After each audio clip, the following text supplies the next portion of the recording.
ఏంద్రా పంతులు, గంట సంధి అద్దం పెట్టి ఓ చూస్తాంటివి. చూడటం లేదు మల్లేష్, వెతుకుతున్నాను. బాబు చెప్పిన డేట్ ఆఫ్ బర్త్ కి జాతకానికి ఎక్కడ మ్యాచ్ కావట్లేదు. అర్థమైంది. డేట్ ఆఫ్ బర్త్ ఏం చెప్పావురా? December 13th. ఏ సంవత్సరం? ప్రతి సంవత్సరం. ఏదో తెలివితేటలు చూపించకండి. ఎందుకండి తక్రారు? 1985 అని ఇక్కడ మెన్షన్ చేశాడు. బాబు ఏంటి అలా కొట్టుకుంటున్నాడు? అబద్ధం చెప్పినప్పుడు అలా కొట్టుకుంటాడండి. నిజం చెప్తే నేను ఎవరైనా కొడతారా? Why are you wasting my time? అసలు విషయం నేను చెప్తాను పంతులు గారు. మీరు ఆగండి, నేను చెప్తాను. ఏంటి అప్పుడు పుట్టావా? అప్పుడు పుట్టకూడదండి. ఎప్పుడైనా పుట్టొచ్చు. ఈ డేట్ అయినా కరెక్టేనా? నేను అబద్ధం ఎప్పుడు ఒకసారి చెప్తాను. ఓహో, అదొకటి ఉందన్నమాట. ఇప్పుడు సెట్ అయింది. అయితే నా డ్రీమ్ గర్ల్ తో మ్యాచ్ సెట్ అయిపోద్దా?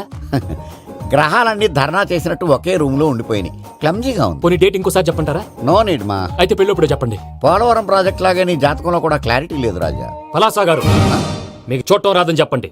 అంతేగాని మిడిమిడి జ్ఞానంతో జాతకం చెప్పి ఓ పసివాడి జీవితంతో ఆడుకోవద్దు. బాబుకి ఆవేశం ఎక్కువ. పసివాడు అని పెద్ద పెద్ద పదాలు వాడుతున్నాడు. నన్నే శంకిస్తున్నాడు మల్లేష్. ఏలే, జర పరిశీలన ఉండి అట్లా మాట్లాడతాండు. నువ్వే మంచి మనసు చేసుకుని ఇసేం ఎందుకు చెప్పరాదు? దాన్నే ఉందిలేరా మళ్ళీ.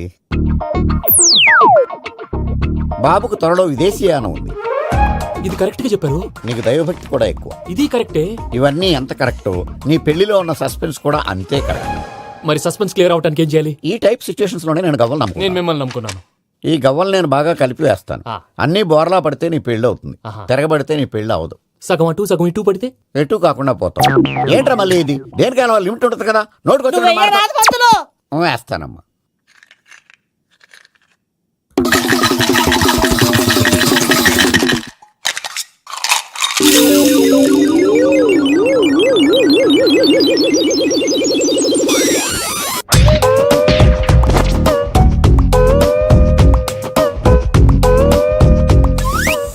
పోదకూడదు బాబు.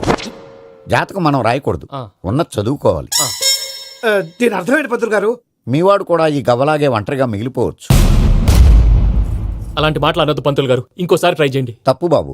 సృష్టికి విరుద్ధంగా ఏ పని చేయకూడదు. అది కాదు, ఇంతకు మీరు సరిగ్గా కలపలేదు. ఏం పెద్దమ్మా? పిల్లగాడు చెప్తున్నాడు కదా, ఇంకో పాలంటే ఆవేశపడకండమ్మా, అలాగే వేద్దాం. ఏముంది ఇందులో? ఒకసారి కాపాడుతు వేస్తున్నాడు.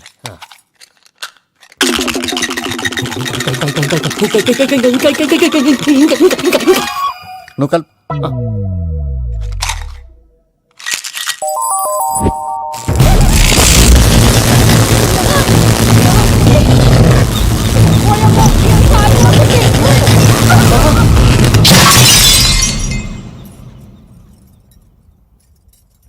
చూసావా, ప్రకృతి విరుద్ధమైన పనులు చేస్తే ఎలాంటి ఫలితాలు వస్తాయో. దానికి దీనికి సంబంధం ఏంటండి? నిజానికి జాతకం వల్ల లైట్లు పేలకూడదు. ఇల్లు పేలిపోవాలా? పంతులు గారు ఇప్పుడు ఏం చేద్దాం? ఒక్క ఫోటో తీసుకుందాం. నువ్వు కూర్చోమ్మా, గవ్వ కాంబినేషన్ కావాలి. ఎందుకండి? గవ్వ నిలబడడం ఎవరైనా చూసావా? పాలపంత వచ్చినప్పుడు వింత అనుకున్నాం, ఇది అంతకంటే పెద్ద వింత. ఫోటో జెనికి చేసే ఇంక నువ్వు లేవచ్చు రమణ. త్వరలోనే ప్రపంచం అంతమైపోతుందని టీవీ 9లో చెప్తే నమ్మలేదు.